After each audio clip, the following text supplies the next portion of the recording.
कि बादल दल इलैक्शन की हार अपनी मन चुका सी और बुरी तरह, और जिहड़ा इन्हां दा प्रधान सी वो भी अपनी हार मन चुका सी।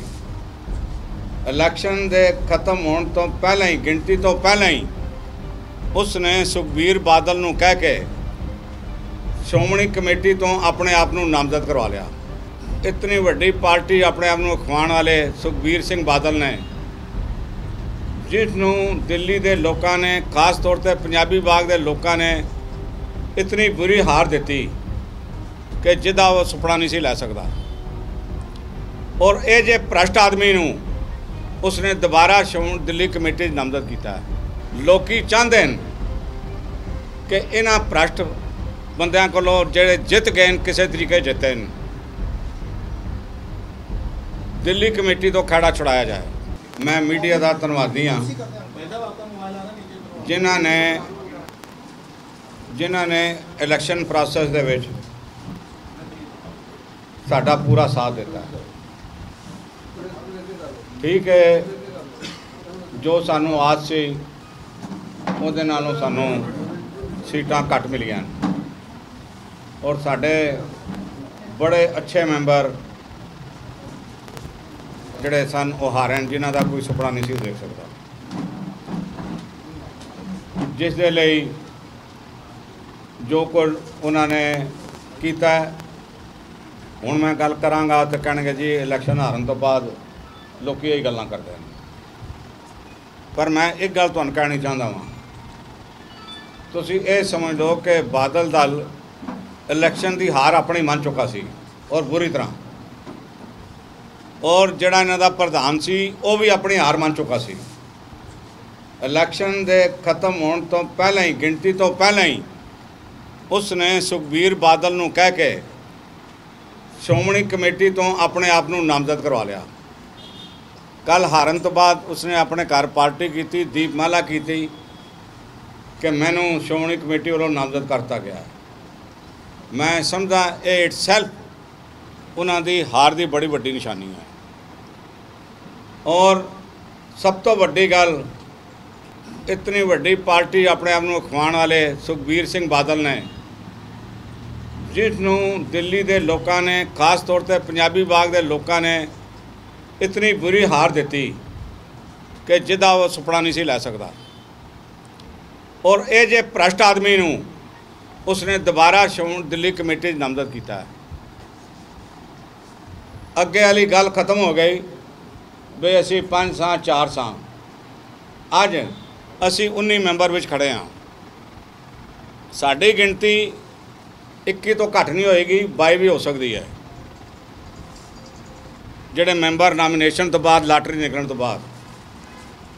और 22 वर्सेस 29 का हैगा लड़ाई। और ये जियां कई बैटल गुरु महाराज ने मैंने जिताइया हुई, सानू पार्टी नूं जिताइया हुई। और लोग चाहते हैं कि इन्हां भ्रष्ट बंदियां कोलों जिहड़े जित गए किसी तरीके जिते दिल्ली कमेटी तो खैड़ा छुड़ाया जाए। सानू कल कई टैलीफोन आईयां, बई दिल ना हारना, अगली लड़ाई वास्ते तुसीं तैयार रहो। मैं एक बार फिर अपने इन जितने मैंबर साढ़े 16 जिते इन्हां सारां दा धन्नवाद करदा। कल साथ तरविंदर सिंह मरवा शाम नूं आए सन, कहते मैं सवेरे नहीं आ सकता, तुहानूं सपोर्ट करता वां। उस तो इलावा मैनू मनजीत सिंह जीके ने भी कहा कि साढ़े 3 मैंबर दिल्ली कमेटी दे और हर काम में तुहाडा साथ देंगे। उन्होंने भी ये आश्वासन दवाया। इसलिए असी इसकी गिनती जी है कह रहे हैं 21 तो हाँ ही होवांगे, हो सकता 22 भी होवांगे। फिर 22 वर्सेस 29 की जी लड़ाई है वो असी लड़ांगे और आने वाला समा दसेगा कि इस वार तो पिछलियां वारां विच कितना फर्क है। मैं एक बार फिर तुहाडे सारिਆਂ ਦਾ धन्नवाद करदा। किसी ने कोई सवाल पूछना तो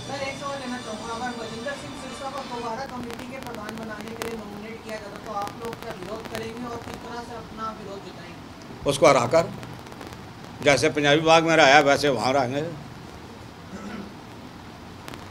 श्रोमणी अकाली दल बादल जो उसमें अपने आप में मतभेद नजर आ रहे हैं। लोग कह रहे हैं कि महेंद्र सिंह हार गए हैं, इसलिए उन्हें ना बना के हरमीत सिंह कालका को जो है अब कमेटी का प्रधान बनाया जाए। तो इसको लेकर अगर कालका को ऐसे आदमियों के बयान को हम स्वागत करते हैं, वो अपने बयान के ऊपर टिके रहें।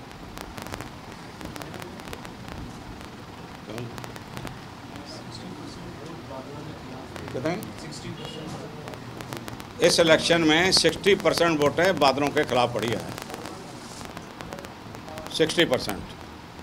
तो आप स्वागत करते हैं हरमीत कालका को? अगर मैं स्वागत नहीं करता हूं किसी भी बादल दल के, पर मैं ये कहता हूं भाई उनके ये जो सोच है, जो शख्स हारा हुआ हो उसको प्रधान बनने का कोई हक नहीं, पर बादल दल हर हारे हुए व्यक्ति को आगे करता है।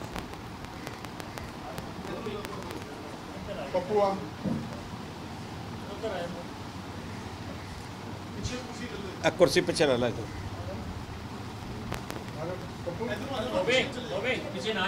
और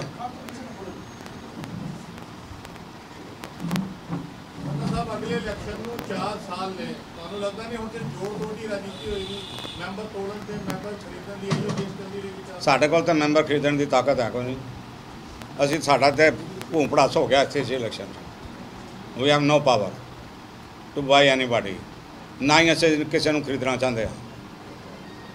साड़ियाँ पॉलिसीज करके कोई साथ देना चाहता है, वी विल वेलकम दैम। कोई मैंबर टूट के अगर बादल पार्टी में ज्वाइन कर लेता तो की एक्शन होगा? मैं सुसाइड कर लाँगा। शर्मा साहब, एक आखिरी सवाल आपसे लेना चाहूँगा। इस बार जो है वोट काफ़ी बड़ी संख्या में रिजेक्ट हुए हैं, उसका भी क्या असर पड़ता है? बीच बिहार, रमेश नगर, कुछ ऐसी सीटें जिसमें वोट का मार्जिन था, बीच बिहार में 6 था, रमेश नगर में 34 था, टैगोर गार्डन या उसके आसपास की सीट में 43 वोट का मार्जिन था, जो जीत हार का अंतर था। देखिए, दो बातें तो खुल के है। अब कई इलाकों में वोटों की प्रतिशत 25% रहा, 25 से लेकर 27 तक 9 हल्के हैं। वहाँ उन्होंने पैसे के जरिए वोटें निकाली, वोटें डलवाई।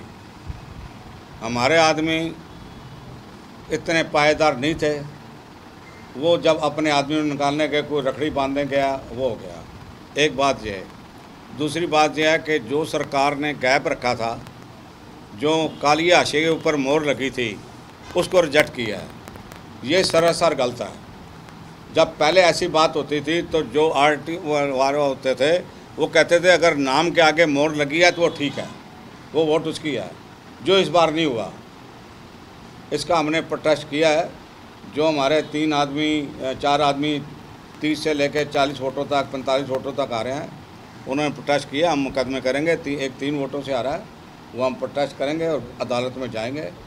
और एक आदमी की तो दोबारा गिनती मौजूदा जो गुरुद्वारा डायरेक्टर बोर्ड है उसको भी करानी पड़ेगी, क्योंकि लॉ है कि अगर 1% से कम वोटों से कोई हारता है तो वो गिनती दोबारा होगी, जो उन्होंने नहीं की।